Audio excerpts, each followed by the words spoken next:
Hello, everyone, and welcome to the third episode of the Wichita Real Estate Podcast presented by the Pinnacle Realty Group here in Wichita, Kansas. I am joined here today with our lovely in-house resident loan officer, Julie Strelow. Julie? Hello. So, we'll get started. Tell us a little bit about your background. So who is Julie Strelow? I guess kind of introduce yourself to the audience here. So, I've lived in Wichita for 21 years. I'm married. I have one child who's getting ready to graduate May South High School, and I have 4 fur babies. Oh, wow. Yeah, that's right. You had more, they gave birth, and you did some others. Okay. Yeah. I thought so. Very cool. So you grew up here. Mm-hmm. High school here or no, high school elsewhere? I moved here when I was 19 years old, so okay. right out of high school. Gotcha. What was your first job here in Wichita? I was processing home loans for a brokerage. No way. So you've been in the business, the residential loan since you were 19? Yep.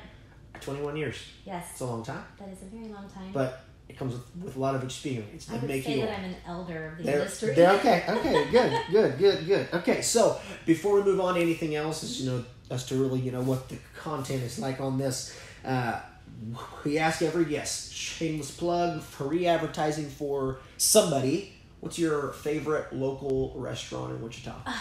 George's French Bistro, hands down. You can't beat it. It's unreal. I love them. Super good. Yes. So awesome. Favorite place to go? Lunch, dinner is the same answer. Same answer. I don't blame you. Awesome. Way cool. They do a wonderful job. Yeah, they do. Okay, so in being in the loan industry or in the mortgage industry, I know you said that, you had started in that when you were 19 because you moved here. How did you get started in that? What did that look like, when you were 19? Were you like, I can't wait to be a loan officer? Did you kind of just fall into the job? How'd you get in there? How'd that start? Well, honestly, my dad was in marketing, and so he, worked with various places around Wichita. Had told me about this position that was open in processing. I knew nothing about home loans. And to be honest with you, I just had the ambition that I was going to get in there and I was going to learn and start from the very bottom. And that's exactly what happened. That's exactly what you did, huh? Interesting. Yeah. So is that bank still in business today that you used to work at? No, that was a long time ago. Okay. A lot of banks have closed over the last 21 years. Sure. So that was one of them. Okay. So what's something that you wish you had known when you first started out in the industry?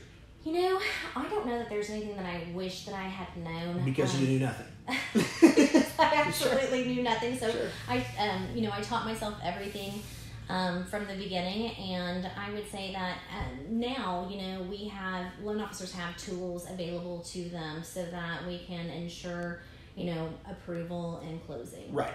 And those are tools you didn't have when you started? No. No? No. Really? A lot of this changed over the years, and so I feel like having guidelines, at the tip of your fingers and having support staff that also can help, when you're going through the loan process and just all the things that the government has implemented. Some of it, people like to say would be negative. A lot of it is actually great, though, for lenders to ensure the process for the clients. So excellent. Yeah. Very cool. So obviously, being in the residential mortgage business, it's just like being a real estate agent. Everybody knows probably 10 or 15 people that have your job. Same thing as mine. So tell us more about your business, about Julie's business. What do you do better than anyone else? What services do you offer? What sets Julie apart? So, I would say that first of all, we're a residential home loan lender. We work with first-time and subsequent home buyers. Our products vary from conventional FHA, VA, rural development, as far as little down, getting grants, bonds. We work with all different types of buyers. The thing that I would say that would be unique towards me as a lender is just the amount of experience that I've had. Sure. And being a lender for as long as I have been. And I've seen so much in this industry. Customers have a variety of different circumstances that they would have in getting qualified, and I've seen a lot. And helped a lot of people get approved. Sure, and you've seen it all through, prior to 2008, you saw it all go up, you saw it right after 2008 go down, and now you're kind of seeing it, I guess, kind of on the up again. What, right. Not that we can predict anything by any means, but, what does that what does it look like for you now? What's different? What trends are you seeing? Where do you see our local real estate market in a year, 5 years, 10 years? Well, you know, I don't have a crystal ball, so I can't tell you where I'm going to see our market at. I can tell you right now, you know, just within working, you know, closely with real estate agents that, you know, the market is hot. Yeah. You know, your loan officer should be able to turn around a pre-qualification quickly, because you don't want to miss out on that opportunity to put an offer on a home, because there might be 5-10 offers going in on a property. It's not uncommon. The other thing that I would like to say is that I think with that being said, that you need to be looking at all loan programs that are available. The consumer needs to be looking at all loan programs that are available to them, because you know, if you're competing against somebody who is going to be putting, you know, 20% down on a conventional, which you don't have to, but if you are competing against somebody who's putting 20% down and you're doing, for say, like an FHA loan with 3.5% down, FHA loan is going to have more requirements than a conventional loan. And so we want to make sure that we're getting the buyers qualified for as many loan programs that are available to them. Absolutely. Yeah. So the market's hot. I would say that I feel like it's going to continue to be this way. Definitely at least through the next year. This year is an election year, so election years over my experience, I would say election years are, you know, it could go either way. So, right. But I'm anticipating that it's going to be a good year. Well, hopefully it is, and we are anticipating the same thing. So good. So, and you talked about, you know, the consumers should be educated. You know, they should know about the different programs and things like that. Is that something you would be a resource for? Is, you know, necessarily, I mean, we may not have the best XYZ loan, but this other bank down the street does. I know in the past you've had no issue, you know, referring business to other residential lenders. Absolutely. In the better service of the client. Right. So my thing is, it's all about that client. If there's not a product that we are, you know, that we can offer, that I am familiar with with me being in this industry as long as I have here in Wichita, I'm very familiar with our competitors' programs, other loan officers, how they handle their customers, and their institutions that they work for. So if I don't have something that's available, but I'm aware of another program that's going to benefit that borrower, I'm going to make sure that they're fully aware of where they could go and potentially get a loan if they couldn't get one through us. Right. And it's all about huge. them. 100%. I mean, this is their home. We don't want to make it about us. We don't want to make it about you or me. This is their transaction, their experience. Right. 100%. Yep. Cool. So in talking about all the years of experience that you have in the residential mortgage field, what are some huge myths in your industry that you'd like to debunk for our audience today? You're going to put them to bed. No more talking about this because it's not true.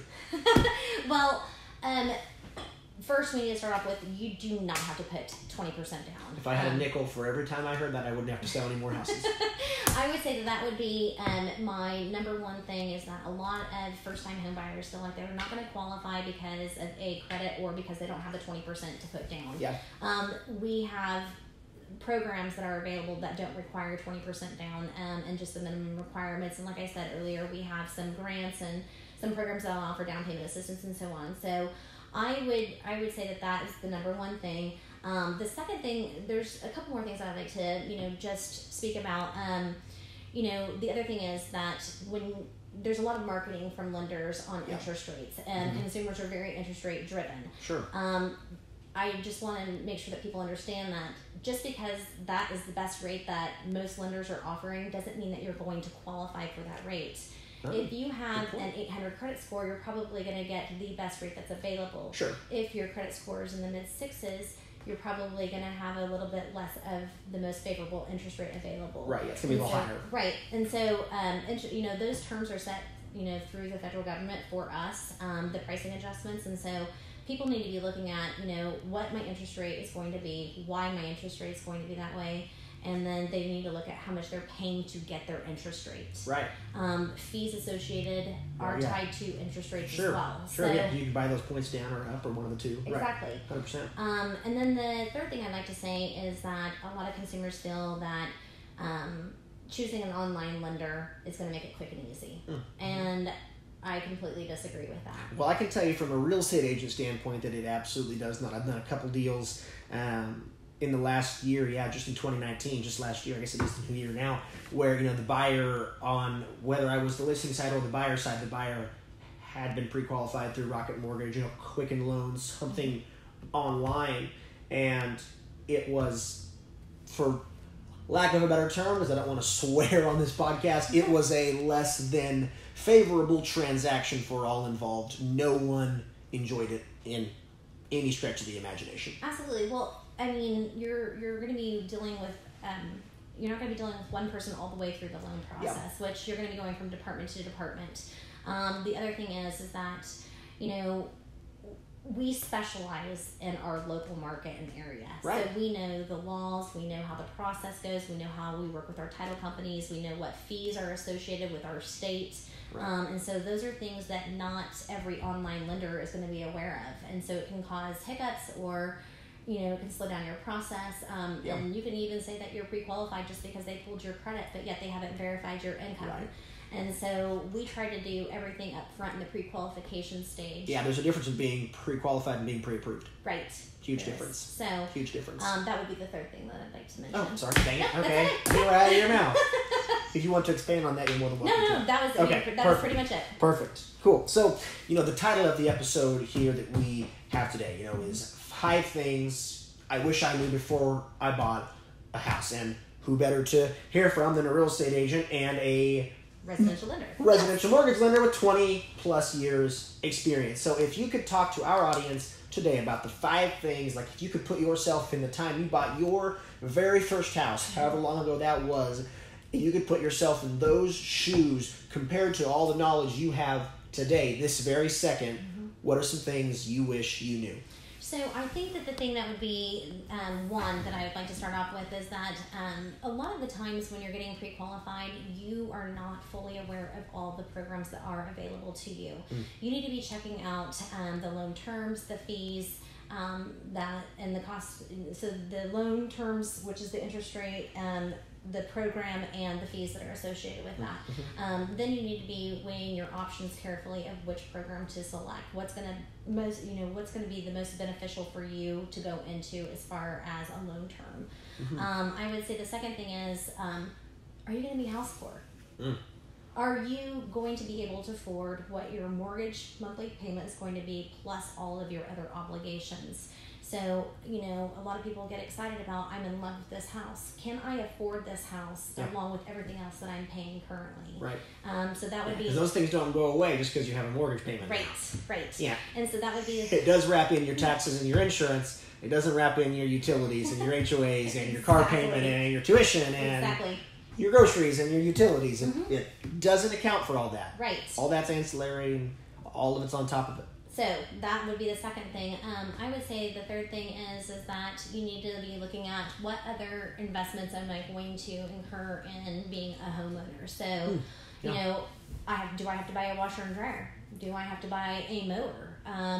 There are other things that you need. If the hot water heater goes out, do I have? You can't call your landlord. You're the landlord. Right. So those are some things, and just the other investments that you're going to have to be spending money on that you need to be accounting for in the beginning before you purchase the property. And then the last thing that I would like to say is that have you obtained all of the necessary inspections that you should be getting to ensure that your quality of your home isn't going to cost you more out-of-pocket expense down the road. Right. And so... Yeah, whether it's from deferred maintenance or anything of the sort. Right. I've been doing this for 21 years, and I'm still going to get an inspection. I'm still going to get an appraisal. I'm still going to do... whether you're using a lender or you're paying cash, these are important inspections that you need to be 100%. getting. Yeah, from a, if you look at it as an investment, whether it's a rental property or it's your own home that you're going to live in, it's not like many other investments. It's the most illiquid of most investments. If you've got a stock and the stock tanks, you can sell it. Right. You can sell it, you can wash your hands, you can take your loss and move on. If you've got a house and it tanks and something goes wrong because you didn't get it inspected or appraised or whatever it is, you can't just wash your hands of it. Someone's got to come and buy it, or the bank takes it. Exactly. Neither one are necessarily the ideal situation. One significantly less than the other, but those are definitely things that we push to all of our clientele. In all of the transactions I've done in almost 4.5 years, I have never had a homeowner not get a home inspection. Yes. Ever. I know. I mean, I completely support that too. I mean, even some of our documents talk about for your protection, get a home inspection. Please, for the love of God, inspect the property. Yes. It's so important. You need to know what you're buying. If you have any further questions on home inspections and what that process looks like, refer back to the Wichita Real Estate Podcast episode 1 with our handy-dandy home inspector, Eric Robinson. You can tune into that episode called What to Expect When You're Inspecting. Back to Julie. Julie, is there anything that I asked you today or that we talked about today that you didn't think I would talk about, or vice versa? Is there anything today that I didn't talk about that you thought I would bring up? I would like to just touch on just a little bit about Gateway Mortgage Group. Our corporate offices are based out of Oklahoma. We recently, in 2019, acquired a small bank, and so now we're federally chartered, which just means that we can do loans in all 50 states. The main thing that I like about Gateway is that we're a servicer, meaning that I'm not going to sell your loan on the secondary market to another lender. What does that mean for our audience that may not know? What do you mean sell my loan? Does that happen? It happens all the time. It does right, yeah, but time. Most people may not know about that. So when we close on your loan, we have the right to sell it to another lender. A lot of institutions sell their loans to big servicers, Sure. and we are actually one who is a servicer, and we do purchase other loans from other banks. But you're coming straight to us, and the fact that my relationship with my customers is a long-term relationship, not just a transaction, right, means a lot to me. So that was something that That's we huge. didn't necessarily touch on, but I think is very important. Right, yeah.